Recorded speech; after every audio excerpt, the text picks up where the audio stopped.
C'est avec plaisir que je vous retrouve, Madame, Mademoiselle, Monsieur, pour vous présenter ce nouveau numéro d'Impression. Et la situation sanitaire nous impose à enregistrer cette émission sans public. Le public qui avait l'habitude de nous accompagner durant cette heure d'enregistrement. Le numéro d'aujourd'hui sera comme toujours en 3 parties. Dans la partie Expression libre, nous allons découvrir une initiative culturelle à Thiès qui s'appelle Tchatli, c'est-à-dire Thiès à taille littéraire, initiée par Madou Kane, écrivain enseignant, nous en parlerons. Et puis dans les textes choisis, Fatimata Diallo viendra nous présenter le dernier livre de David Diop, La porte du voyage sans retour. Et en première partie, nous allons feuilleter le roman, le dernier, le 3e, de Sidi Bouya Mbaye.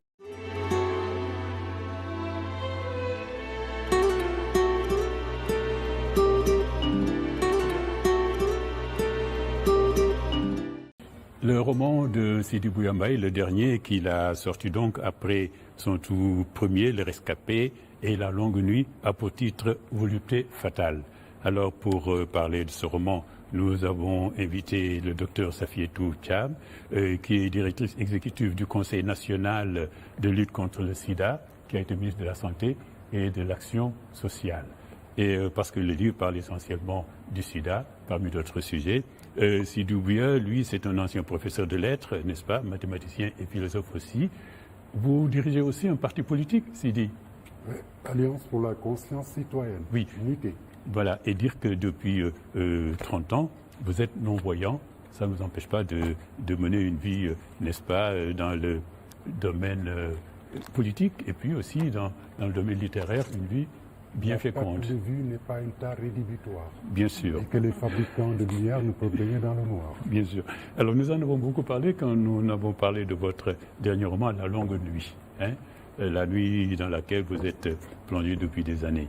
Alors, votre livre Volupté fatale, alors moi j'aurais envie de dire, le titre conviendrait tout aussi bien, Beauté fatale, hein, parce que un bon titre pour l'histoire de votre héroïne, une étudiante d'une beauté rare, une beauté vraiment rare, qui ensorcelle littéralement tous les hommes qui la rencontre. Dans sa vie amoureuse et aventureuse, elle rencontre le sida. Très schématiquement, très grossièrement, voici le thème de ce livre. Et vous racontez le drame qui est devenu la vie de votre héroïne après avoir découvert sa séropositivité et puis aussi toutes les actions qu'elle mènera après. Oui. Oui. Bonsoir Sada, bonsoir Madame le Ministre, qui est directeur exécutif du CNLS. Parle plus fort. À vous autres publics, bonsoir. Mes chers lecteurs, vous autres Sénégalaises et Sénégalais, c'est vrai, je m'appelle Sidi Bouya Mbaye, comme il a dit, je suis un aveu qui écrit des romans. Je suis à mon 3e roman, Volupté fatale. Volupté fatale, bon, c'est étonnant. La volupté, théoriquement, c'est quoi? Le plaisir des sens. Mais lorsque ça devient fatal, ça pose problème. Mais ne dit-on pas que désir, plaisir, souffrir. Et la volupté fatale, c'est ici dans le cas d'espèce, c'est la beauté. La beauté pour vous autres qui voyez, moi je ne vois pas, je suis habitant de la nuit éternelle. Je suis un non-voyant. Je suis un homme de la nuit. Mais pour vous autres qui voyez, la beauté déclenche immédiatement la volupté, surtout pour les hommes, que je taquine comme étant des ambulants, voilà. Vous comprenez? Et donc, face à cette beauté extraordinaire, devant laquelle Ornella Mouti ne serait qu'une dauphine, mais ça crée tous les sens, ça met tous les hommes dans un certain état. Et Baudelaire ne disait-il pas dans Les Fleurs du Mal que la beauté est une fleur du mal? Alors, elle est dans le désarroi total. La première réaction, ça a été de se réfugier vers les siens. Hein. Alors, elle va voir cette femme qui lui dit « Sache ma fille », c'est sa grand-mère, je pense, que la beauté n'est qu'une apparence. Et comme toute apparence, elle porte les germes de sa disparition. La beauté d'une femme connaîtra inévitablement les affres de la vie et la volupté des hommes. Plus loin, elle lui dit « Repars ma fille, la tête pleine de nouvelles convictions. Repars avec la conviction que la divine providence dispose de remèdes pour toute maladie. Oui, ma fille, toute maladie peut se guérir. » Et puis elle lui dit enfin, alors ma fille, je te donnerai quelques plantes et leurs secrets. Tu domineras ta maladie, tu en guériras au nom des ancêtres. Repars ma fille, retrouvez les tiens, car le Créateur suprême guérit les maux. Elle commence d'abord là, et puis ensuite elle va voir sa famille, d'abord. C'est normal. Je dis qu'en fait que, vous savez, il arrive un moment dans la vie d'une personne où son périmètre proche est important. On se réfugie toujours dans sa base affective. Là, elle n'avait que cette vieille Rekha, sa grand-mère, pour la consoler. Elle était partie du sud pour venir à Dakar, après de brillantes études à l'université. Elle était à l'université, elle était jeune, pleine d'ambition, pleine de vie, par rapport à et beaucoup de projets pour le futur. Mais brutalement, cette nouvelle l'a anéantie. Que faire? Face à ça, elle n'a pensé que retrouver les bras chauds de sa mère disparue, mais de celle-là, sa grand-mère qui avait pu continuer son éducation après la mort de sa mère, qui a déclenché la chose déjà. Parce que sa mère, elle a assisté en direct à la mort de sa mère. C'est cela. Revenue des champs, cette mère brave, Béatrice, qui l'a couvée de bonheur, arrivée à l'orée du village, des coups de feu s'entendent. Des hommes enturbanés, bizarres avec beaucoup d'armes, de moins tout ce panoplie militaire rebelle, arrive dans la maison, dans la concession pour chercher Anthony, supposé être son père. Et sa grand-mère, qui vient au service de sa famille, malgré son état paraplégique, a été brutalisée. Et lorsque Anthony, qui ne pouvait pas supporter, qui avait fui pour un moment, est revenue courageuse pour défendre sa famille, a été cisaillée par une mitrailleuse. Béatrice ne pouvait pas supporter, il fallait qu'elle sorte. C'était un instinct comme ça de protection. Mal lui en prie. Et Angela était là, elle avait 14 ans. Un peu comme du genre restreint, et elle a assisté en direct à la mort de ses parents. Donc imaginez, lorsqu'elle part là-bas, de trouver cette grand-mère qu'elle aimait tant, qu'il a trop chérie après la perte de sa mère. Vous voyez, elle devait aller carrément. Et voir aussi la vieille Rekha, celle qui était entre deux âges, et qui était là, qui avait la réponse peut-être par rapport à tout. Parce que face à la mort, on se pose des questions. Qu'est-ce que la mort? Donc ça, c'était un peu ses réactions. Et puis aussi, il y a une réaction. Fatima va nous dire, quand elle apprend, qu'on lui dit, vous êtes séropositif, donc voilà, comment elle reçoit ça. Écoutez. Angela avait décidé de passer quelque temps avec sa communauté. Une envie forte de se ressourcer l'animait. Elle était redevenue au contact de son terroir, la petite villageoise. C'était une prouesse après ces années de luxe, dans le confort d'une bourgeoisie. Tous ses rêves de jeune fille s'étaient accomplis pour disparaître sitôt avec Osvaldo. Ne sachant où aller, ou plutôt que faire face à son drame, elle trouvait en sa terre natale un refuge, un rempart. Elle participait aux activités villageoises, réapprenant à piler le mil aux premières lueurs de l'aube après avoir débarrassé la concession de sa saleté. Elle allait chercher des légumes frais, parfois de la viande et du poisson pour les grands repas quotidiens. Elle se donnait à fond dans le travail ménager, y trouvant un subterfuge pour ne plus se rappeler. C'était une attitude inconsciente de sa part qui remettait sérieusement en cause sa savante expérience de la vie. Angela savait qu'elle n'avait pas le droit d'oublier qu'elle était séropositive et bien avertie des dangers du sida. Mais une autre préoccupation l'habitait. Elle n'avait pas encore compris l'attitude de sa grand-mère qui gardait jalousement un vieux sac qui ne contenait pourtant que des papiers. Elle lui avait presque arraché le sac de ses mains lorsqu'elle l'avait soulevé pour nettoyer le coin où elle le cachait. Berthe était agitée, elle était devenue autre, lui intimant avec force de ne pas l'ouvrir. Un secret. Le fameux secret. Le secret de l'inceste. Pas l'inceste. C'est-à-dire, c'est vrai qu'on va la qualifier d'inceste. Mais c'est une inceste pas voulu. Pas voulu. Ni par le père, ni par... Bien sûr. Oui, oui, parce qu'il faut dire qu'après qu'elle prend ces décisions-là, ensuite, elle se lance dans ça devient donc une longue quête, c'est-à-dire comprendre ce qui lui arrive à elle et comment réagir. Et donc, elle devient, l'étude se justifie là, justement, vraiment, volupté fatale. Elle semble se vautrer dans une volupté effrénée, hein, un vagabondage sexuel, et qui, pour se venger, contaminer le maximum d'hommes. Là, ce que vous dites tout à l'heure, ça se passe en Casamance. Hein, elle devient la femme de tout le monde. Pourquoi se venger de quelque chose qui était involontaire? Ah non, mais ça venge par une autre dimension. Sa mère avait été tuée par des hommes. Oui. Et lorsqu'elle a été, avec ses demi-sœurs, en fait, elle les appelait ses sœurs ou frères, il y avait au niveau phénotype une différence fondamentale. Il y avait un élan brisé vers le père qui revenait des champs, alors que les autres c'était naturel. Il se posait des questions. Est-ce vraiment mon père? Et chaque fois sa mère lui cachait l'histoire. Et lorsque ce fameux sac-là dont parle, Sakos, qui était toujours avec Berthe, qu'elle a voulu prendre, mais Berthe s'est mis comme une chatte, une tigresse, pour préserver ce trésor, en fait, ce secret. Oui. Et donc, imaginez, dans cette situation, que sa femme, sa mère,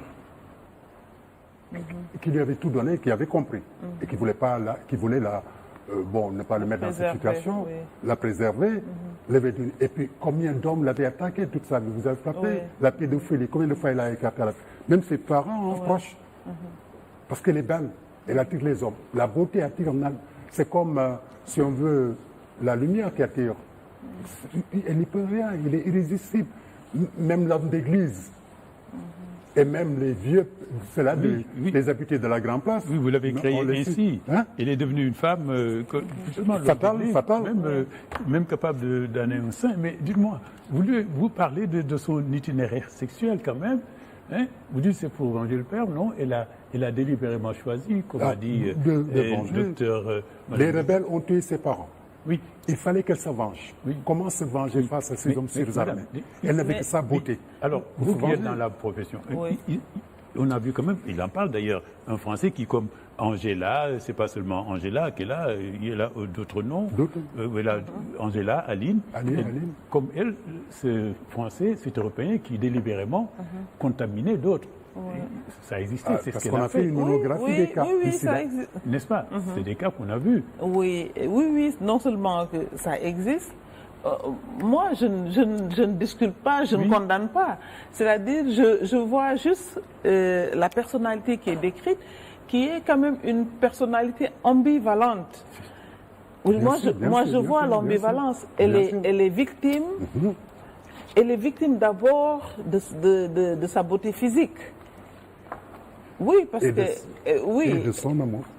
Et de son amour, parce que et de son amour. Lorsqu'elle a eu l'âge d'Emmanuel, la femme à cet âge, lorsque les seins commencent à pousser, la puberté débutante, elle amplifie la vie, elle donnait à la vie une dimension qu'elle n'a pas. Et imaginez qu'elle a toujours, sa mère était toujours là, omniprésente pratiquement. Ou le hasard, ou Dieu quelque part l'a toujours aidé à ne pas tomber. Mais imaginez que le jour, la première fois qu'elle tombe sérieusement amoureuse, nous sommes tous passés par là, par la magie des tics. Osvaldo, le prince de la mode à Paris, des jaguars, de belles voitures, un chalet, mais écoutez, ça fait rêver plus d'une fille à son âge, et qui n'était pas avec ses parents. Imaginez tout l'effort qu'elle a déployé, tout le charme, pour être invitée par Osvaldo à Paris. Oui. À Monaco. Alors, à un moment, elle change quand même. Parce que elle s'engage dans la lutte contre le sida. Oui. Et elle est étudiante. Elle s'est intéressée à la question, n'est-ce pas? Et elle a rencontré une femme qui était déjà engagée dans cette lutte-là. Et donc, on va voir avec ce que va nous dire Fatima, comment, aux côtés de cette femme, elle a cessé, elle a changé de manière de faire, de réagir face au sida. Le combat de Garni fut épique. Sa route longue et pleine d'embûches. Elle avait bu la souffrance physique et morale jusqu'à la lie sans trop faire de grimaces. Elle avait su continuer la lutte là où d'autres auraient abandonné pour regrouper les personnes vivant avec le VIH dans une association. Elle avait vu juste, car seuls les malheureux se plaignent. Et partager sa souffrance pouvait aider à mieux la supporter. Assise en tailleur sur une natte immense où, comme des fleurs, étaient disposées une multitude d'oreillers, Garmi avait reçu Angela en toute simplicité.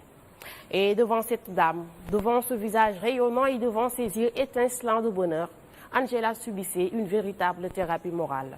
Elle se révolta de l'insuffisance des moyens mis à la disposition des personnes vivant avec le VIH et de leurs associations. Elle s'indigna de ce que ces moyens étaient souvent captés par des individus dont les préoccupations étaient tout sauf le sida. Des gens qui vivaient bien du malheur des autres. Là, ça se termine, ce passage-là, sur une...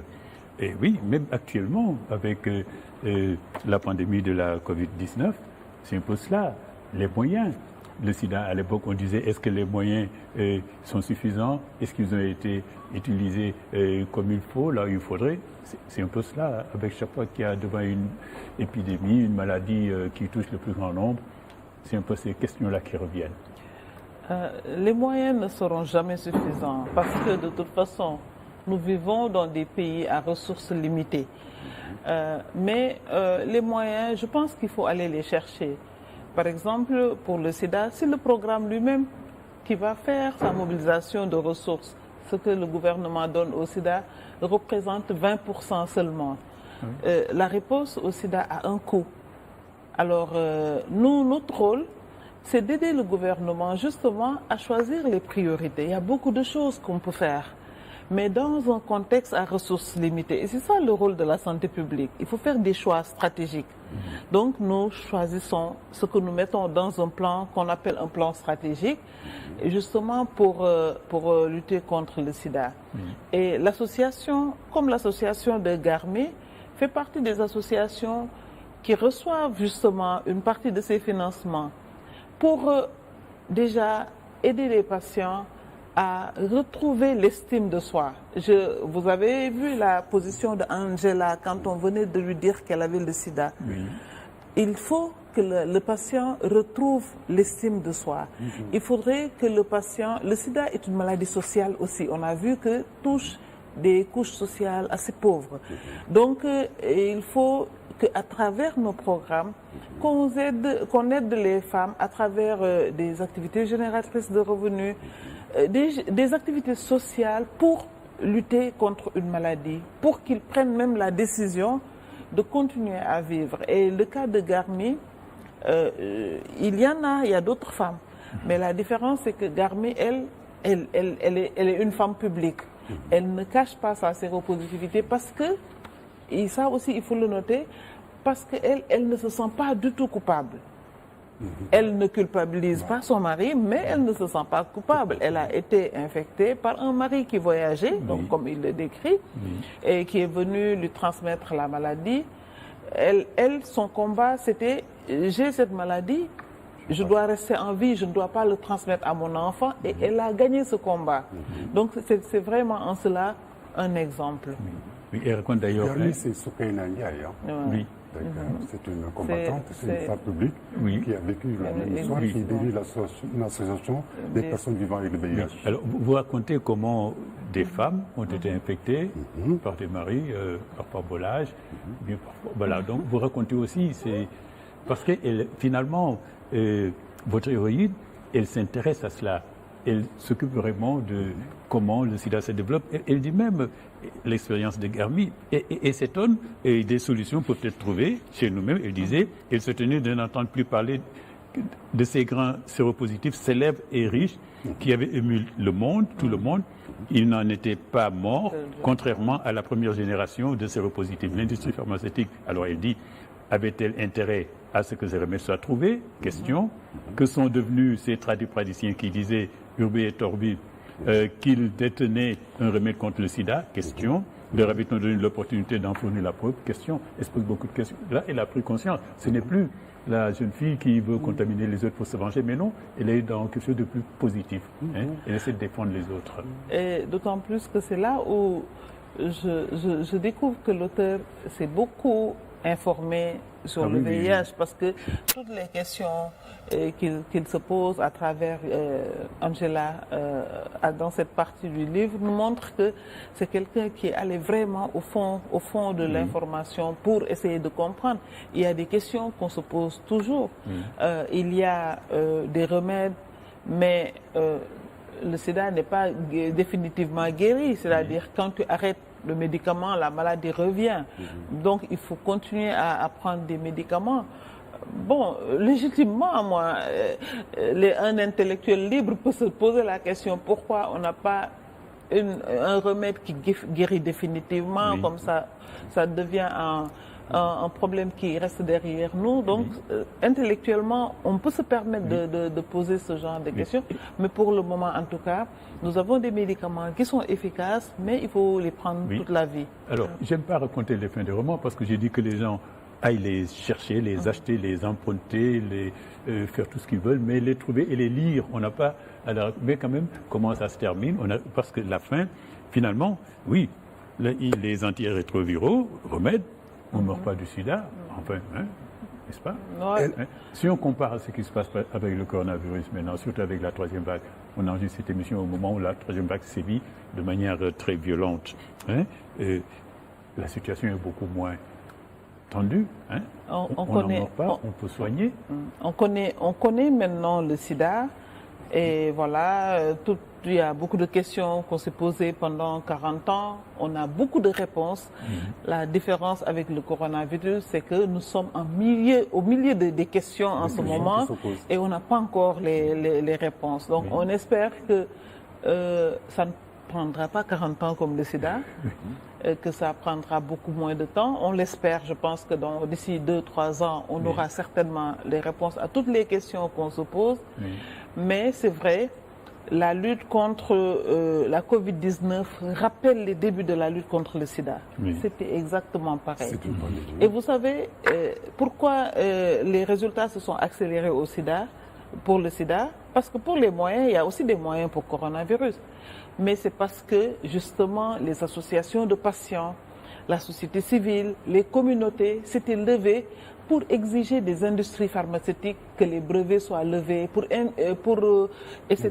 Pour en tout cas mettre la pression sur les politiques pour que des solutions soient trouvées. Donc vous voyez que les communautés peuvent en tout cas jouer un rôle important dans la lutte contre ces pandémies. Sidi Bouya. Le livre en est un, par exemple, pour participer à la riposte. Je l'offre un peu si on veut, c'est une façon de rendre hommage à Madame le ministre et à son combat et à tous ceux qui vivent. Merci. Alors, par rapport à la dame, là, Angela, Angela, vous vous rappelez lorsque vous disiez au début, c'était la beauté. Elle était consciente de sa beauté. C'est-à-dire, on peut dire à quelqu'un, tu es beau, mais lorsqu'elle en prend conscience, ça pose problème. Elle savait qu'elle était belle, et mortellement belle. Elle pouvait utiliser cette arme. Et là, elle ne voulait pas ressembler à Jenny River. Vous vous rappelez le triangle de Bermude? Elle revenait du triangle de Bermude vers les années 70. Cette fille de milliardaire riche qui était en croisière au bord des Bermudes, là, vers les Bahamas. Et subitement, ce qui s'est passé dans ce triangle, il y avait une force qui aspirait le navire. Elle était belle, merveilleusement belle. Elle s'est dit que elle dit non, je n'ai pas le droit de mourir. Je suis trop belle pour mourir comme ça. Et du fond de l'océan, une voix lui dit, viens dans les profondeurs de Bermude, tu seras éternellement belle. Donc Angela, elle est vers ces profondeurs. Retrouver sa mère, sa grand-mère. Elle n'en pouvait plus, après avoir découvert ce que vous autres appelez, pas l'inceste, mais le père inconnu. Et puis la fin du roman, évidemment, cette chute, vous la faites mourir. Je ne sais pas trop pourquoi. C'est une mort, c'est une libération. C'est une libération. Elle est partie rejoindre sa grand-mère et sa mère, en fait. Voilà. C'est une libération.